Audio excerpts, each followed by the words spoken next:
The knowledge graph basically, it takes an ontology as the basis, but represents it as a graph, and thus it becomes a living thing. I think after this podcast, I'm going to just call my operator and ask for my happiness agent.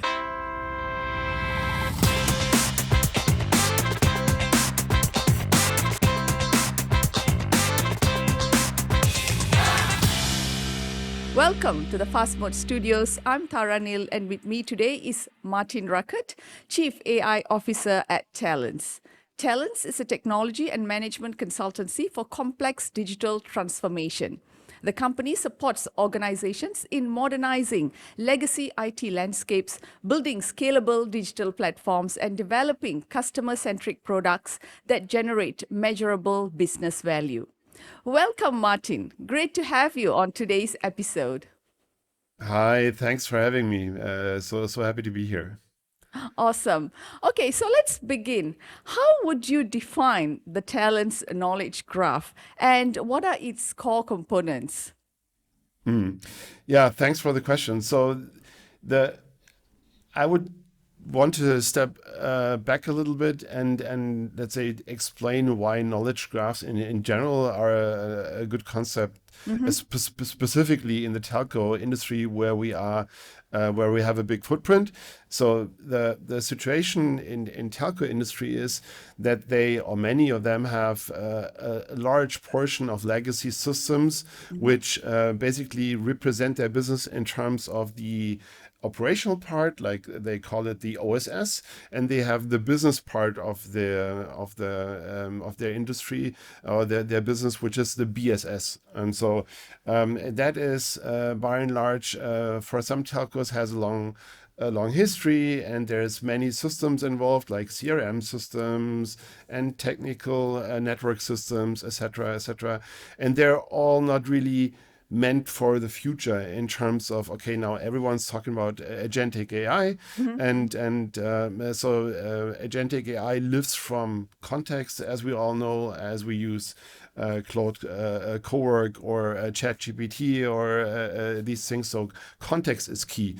And so in this target of being an agentic telco, which was one of the primary topics in NWC, rightfully so, because that is where we believe the industry is going, then you need to somehow integrate all these legacy systems, and we all know that. So that has been existing for a while. So this wish for integrating various legacy systems into one central organized landscape is not really a new idea, but with knowledge graphs, there is a new opportunity, because like knowledge graphs can be an overlay over all these systems. And because knowledge graphs, per their graph concept, have relationships, you can connect, for instance, a customer to a node in the network, like a cell, like a cell tower or something like that. And so you know which customer is using what cell tower, which is using what is the device that the customer using. And since this is all connected, you have like a living representation of your network as an overlay. So no need to replace the old systems, but you can essentially really put that as an overlay, and then have, for instance, agentic AI go on top of that. Wow. Does So that make it's like, sense? yeah, it does. It does. Because, everyone talks about the fragmentation of OSS and BSS. They both are like different systems. And then, of course, you can dig deep into BSS, find out some insights, and then you can dig deep into OSS and find another set of insights. But how do you put that together? And like you pointed out, a customer, if you take a customer, you take that information from BSS, and now, through OSS, you find which network node that he's at. But, with this overlay that you've just mentioned, we now know exactly where's his data traveling to, and, what congestion point is he navigating and stuff. This is an excellent thing. Yeah, exactly. So there is schemas how those like those isolate, also originally isolated semantic data points should be connected. For instance, TM forum, Camara, and those types of ontologies, if you so will. And then the knowledge graph basically it takes an ontology as the basis, but represents it as a graph, and thus it becomes a living thing. So, for Yep. instance, you can do live queries, you can have agents reason over that automatically, and the connections are explicitly defined. So a customer has a contract, a customer owns a device, and Yes. these relationships like owns, has, consists of, this is what makes the how we say technically, like the traversal of the graph actionable, really. So the agents can then go from one node to another and answer questions or also act on those nodes. Wow. Okay. So, let's go to the operation side of things. Like, this is a great idea, right? So, what challenges in today's telco environments, like stuff like data fragmentation, we just talked about it, and the lack of cross-domain visibility, is the knowledge graph specifically designed to solve?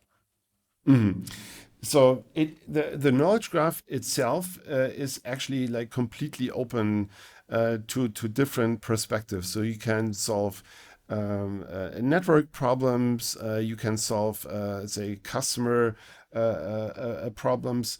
Let's look into one of these situations. So I'm a customer of my favorite German telco mobile network provider, and I have an issue with my network connection. And so if the agent, let's say the human agent or the or autonomous agent on the other end would not be aware of, let's say, my contract and the aspects of my contract and the technical reality to that, they would say, okay, I'll just put down a ticket for you, and then we'll come back later. If, for instance, and then they would have to do a lot of queries and find out, and probably they will not be able to answer my question even. So why does Martin has a Yeah. network degradation? They don't know which network tower I'm connected to, or like what is the cell that I'm Yes. technically like living in. And so since that is then connected through those data sources, that when we instantiate the graph, when we create the graph rather, then they will immediately be able to tell like what is the problem, what could be a fix for this. So typical example from a customer perspective having a problem. But you could also say, for instance, okay, we have these types of customers, and they all own, say, this type of device. What is it that we could offer them Yeah. in terms of enhanced products? So, for instance, if they typically use, let's say, an iPad or something, yeah, or Yeah. any tablet, then we could offer them live streaming, if like of video, or Netflix, or here we have the soccer World Championship coming up. They wouldn't be able to tell that because the device that a customer owns, like Martin owns, and the contract that Martin has are sitting in two like completely different Yeah. systems Yeah. typically, and they're not connected. And so they are able to go from one node to another and say this could be an upsell opportunity for us. Yeah. So two examples, one from the problem side of the Yes. house, one from the optimistic side. Okay, we want to Yes. actually earn more money. Yes. Yeah, exactly. So, both sides, right? You solve existing problems and you also get new monetization opportunities. So, having this Exactly. this level of visibility. Well, okay. So, I guess, you just talked about this, which is a little bit about the areas that are supposed to benefit a lot from the knowledge graph. So, in right now, you guys probably have implemented some of these. Which areas are already giving you the immediate impact? Mm. Yeah. So what we're looking at right now is, let's say, rather from a knowledge graph perspective, simple cases. So, for instance, as we already explained, root cause analysis. Like if a customer, because that is like one of the most immediate topics that telcos have, and that is where, let's say, a large portion of the value add would sit. So root cause analysis, Martin cause, what is his problem? Okay, he's connected to this net cell tower. stuff like that. And then the agent, like the agent in the call center or the technical agent immediately being able to tell, okay, this is the cell tower, and a technician is already on his Mhm, way mhm, or her way mhm, to the cell tower, and it's going to be fixed by the end of the day. And I will send you an RCS or an SMS or whatever to mhm, notify you mhm, when it's resolved. So these are the topics that we're currently looking at. But of course, we're all also in discussions with really connecting far more, let's say, distant relationships in OSS and BSS with customers already. But mhm. we're getting it started. Yeah. Okay, okay, interesting, right? Okay, so let's Mhm. say a telco wants to implement a knowledge graph. So, what are the key prerequisites that they must have in place? Mhm. So the good thing about the knowledge graph, as I already explained, is that it's an overlay system. Mm-hmm, So basic things like data quality always mm-hmm, helps, and I think mm-hmm, that is what everyone is already working mm-hmm, on. But you can start simple, and so from my perspective and from our perspective, the main point is to have a good objective. Like, what is it, mm-hmm, like the most pressing, the highest priority problem, or opportunity where you want to make progress, and that is like, then you define that question that you would like to answer or that mm-hmm, opportunity that you want to be solving. And then you can actually define, okay, we start with simple things like the customer uh, as a customer object in the graph, and his contracts or her contracts, their devices, stuff like that. So yeah, basically start from what is the first problem that I want to solve, like what is where do I see immediate benefit, and then based on that define the graph as you go, and then you yeah, can always increase. Yeah, so because you're referring to existing systems, so this is a knowledge graphs are typically an analytical mm-hmm, source of data. So they're not exactly transactional. mm-hmm, That is something that you can do with technical tricks, etc. But answering questions that the business would have is something that you should be going for first. And this is also where we see discussions going on all right. right now. Okay, so you start first and improve as you go, right? So build it Exactly. gradually. That's the Yeah. beauty of a knowledge graph. Exactly. Yes, Yeah. awesome. So, okay, so moving on to another topic, another huge, huge topic, Mhm. which is AI, right? And we know that, knowledge graph acts as a foundation for AI. So maybe we want to talk about that and how does it provide the context and explainability that AI systems need? Mhm. Yeah, so you exactly like already said the key things. So context is key for generative Hmm. AI these Hmm. days, Hmm. and so you have to create that context first of all. And as we all know from our private use of generative AI, it the context comes in the form of generative AI is by now multimodal, so you Hmm. can supply Hmm. pictures and code Yeah. and tables. But there's a lot because all these models are originating from language. Mm. So they're like say the core reasoning capabilities of these models are language based. And Hmm. the beauty of knowledge graphs is that they have very language based assets. So the nodes are language based, or you can describe them with plain language like customer and event and device and stuff. Hmm. And then the connections are also explicit. Made explicit in terms of language. So is connected to, owns, subscribes to. Like these are Hmm. the connections. And then you can directly give such a path through the graph. So Martin owns device, has subscribed to premium customer service. You can basically give that directly to a large language model based agent or multimodal foundational model agent, and then it can immediately start reasoning. You don't need to translate that, and that's what makes it really very immediate and let's say compatible. I don't know if that's Yep. a proper English term for the use case. The other thing, and that's something that is currently overlooked a little bit, is that the explainability problem. So Yep. if you have autonomous agents Yep. doing their thing, quote unquote, then how do you know as a supervisor what these agents do is actually does make sense? Yep. And so, because we humans are used to understanding plain language, we're not talking in code Yep. and SQL queries or whatnot. Then, if the agents would be able to give back their explanation of what they did in plain language, that would be awesome, right? Yep. And that is actually also enabled by a knowledge graph, because it is in like the connections and the node names are in plain language, or can be designed such that they are in plain language.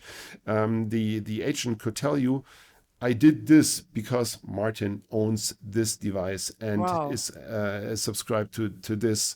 And so it also provides guardrails, so it doesn't go like off the road, if you so will, and only uses the graph as its guardrails, which is also, let's say, the control problem, solve the control problem to some extent. Yeah, because AI governance is like a huge issue right now, right? So a lot of Exactly. effort is being put in there, and then having this level of explainability is definitely is going to help. Especially I think you just talked about this next topic that we wanted to discuss, which is about the autonomous systems, and then how having this AI governance helps with the autonomous agents and what they are doing. Okay, so because they can be doing anything behind our back, and like what you pointed out, it can be just codes and scripts, and we won't know, right? So, okay, Right. so the next question is, how do your agentic AI capabilities interact with the knowledge graph to move from insight to action? I mean, given all the guardrails, okay, for example, enabling closed loop automation and decision making. Yeah. So autonomous agents are a fantastic opportunity, I think, for telcos. Um, Other industries as well, but as we're focused on telcos, for them it's a fantastic opportunity. And let's say the problem space is pretty huge. It's like because as a telco, as we already discussed, you have to your company doesn't only consist of business systems, but it also consists of physical systems. And now, like say, how do you maintain for such a complex system, let's say, a state that is maintainable? So let's say in other industry domains, you would call it a stable system state. State being your Yep. company at a specific moment, and so what you cannot do is you cannot define one super agent that knows everything Yep. and tell it, okay, you can only do this and that, like good old fashioned AI with rules, etc. You cannot do that. But Yep. for instance, what you can do is you can say, you dear, I don't know what, network agent, you cannot, let's say, provide more bandwidth to an individual customer than, as you would also talk to a human a Yep. worker. Yeah, you can define for a human worker what their decision boundaries are, Yep. but you cannot like really in a realistic way define the entire state of your entire company with all the aspects. That's not possible. So what we found out in our AI department, in our research center here, is if you are able to define for each individual agent what its decision boundaries are, and those decision boundaries are never crossed, like they never go beyond that, then emergently the entire system becomes stable. And so what that actually means, so this is a very technical explanation, I apologize.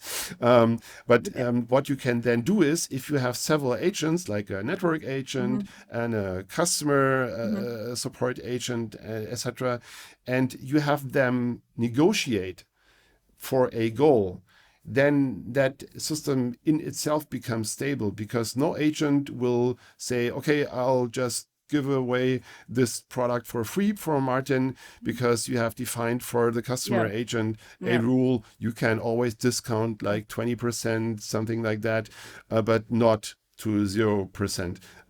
Same for the network agent. You can say you can for an individual customer never reserve more bandwidth than X megabit or something.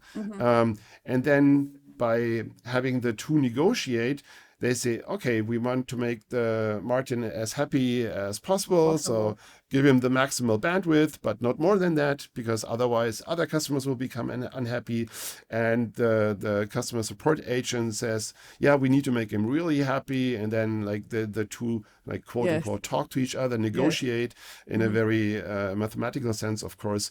And then both agents are happy, and then also your entire system becomes stable, and it doesn't go off rails, and nothing bad happens, as in, like, we all know things that then come to the public and say, well, entire communities of customers did not have bandwidth anymore Yes. Yes. because of this and that happening. So this is in itself not possible in such a system. So we call that the autonomous negotiating framework, and it beautifully connects to the knowledge graph idea, because every agent looks at its part of the knowledge graph, its subgraph, if you so will, so like a part of your business, and then is able to act on that only.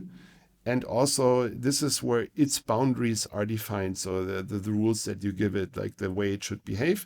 And then you can beautifully define sub-agents, customer agent, network agent, of course, more fine-grained than that.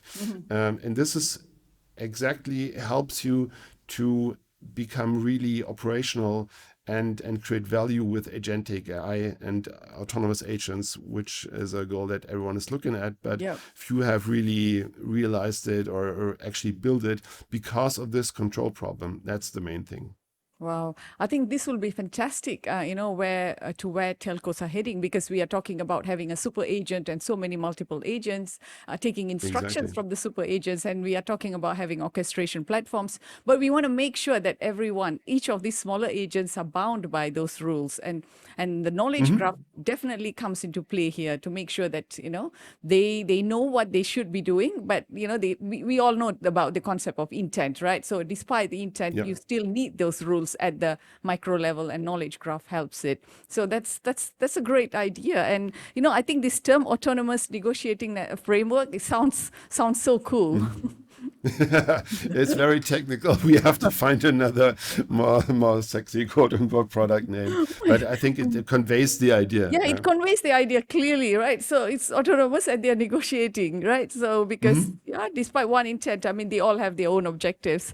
So I guess we have a couple of I think to be exact, two more questions, and I think it still drives the same thing, which is we want to know some of the examples where the combination that we just talked about, the knowledge graph and agentic AI, are enabling autonomous or semi-autonomous operations in telco environments. I think you've touched bits and pieces of this, but some other Right. examples maybe. Yeah, so thanks for the question. So one of the most problems in media presence right now is, of course, fraud. So what you can do with agents is you can convince them with tricks to do things that you don't want. And so for example, you fraudulently convince an agent to switch off a cell tower, for instance, like a big catastrophe. In an agentic telco, that's not totally impossible. Yeah, but with this framework that we just described, so the knowledge graph and the decision boundaries of each agent, that is not possible. So you can't at least the agent can't overrule that, and this is what you want to achieve. So you want to say provide guardrails for autonomous agents. Humans would still be able to do it because that's when you have to fix something, of course, then the human engineer would still be able to do that, but the agents cannot do it. Yeah. And this is not negotiable. Yeah. You can never decide for something that is out of its range of, let's say, happiness, quote unquote. Yeah, so if that conveys the idea. So Yep. fraud is one great example that would be supported with that. Yep, and it's a very important example because I think revenue leakage and stuff like that are one of the major concerns, across a lot of telcos, and they are trying to use autonomous systems to manage fraud and stuff, and then having what you said, this knowledge graph together with these guardrails will definitely help. For us to use agentic AI in solving these issues of fraud. So that's excellent. I think, yeah, we have seen this. And finally, one other thing that we want to know is that with all this in place, so what kind of future, autonomous future, are you envisaging for for telcos?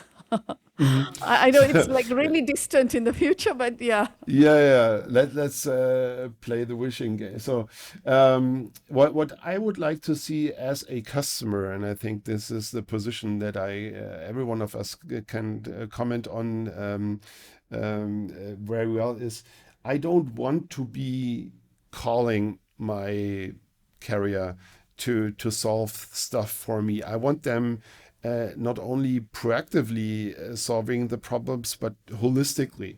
So my idea would be, I, as a customer, I have my personal support agent that, and not like in technical support, but takes care of my interests in every dimension. I have a very old device. Maybe if it comes up, I want to receive an offer for a new device. I want to have more bandwidth when I travel home on the bus in the evening. I have this strange network problem in my home, a fiber connection, and I don't want to be finding that out. And then for each and every bit and piece of this entire offer landscape that telcos have, be actively running after them as my supplier. I want them to have something that makes me happy continuously. Yeah. And so this is an interesting idea, because you could, as a telco, see that from two perspectives. Either I, as the telco, provide that agent to my users as a bonus, quote unquote. So a good thing that I offer them from my perspective. Or what could also happen is, like, say, I understand OTT, over-the-top providers are let's say, one of the problems in the telco industry. They could offer that on top of the network, and then the telcos would again just see that happening, and every customer has their individual happiness agent running for them, constantly calling the hotline and sending emails to the customer representative, bargaining for cheaper contracts with more bandwidth, etc. And so if the telcos would own that part of the game, quote unquote, then they would also be able to define the rules. So again, like these ranges of negotiation that would also apply to these happiness agents, and that is a future that I could envision seeing myself live in. Wow, sounds great. I think after this podcast, I'm going to just call my operator and ask for my happiness agent. Exactly. And if they don't have one, they should be calling you guys. to learn about this. Okay, Yeah, we're awesome. ready. Yeah, all right. Okay, so I guess that brings us Great. to the end of our session. So thank you, Martin, Mhm. for these brilliant insights, for sharing all this, especially about the knowledge graph and also the role it plays in powering autonomous telco networks. Thanks for having me. Glad to be here. Yeah, thank Okay. you. And yeah, and to everyone tuning in, thank you guys for listening. If you want to learn more, visit www.tallence.com and follow us for more updates and insights as we continue to uncover the latest in technology and telecommunications. See you in our next session. Bye bye.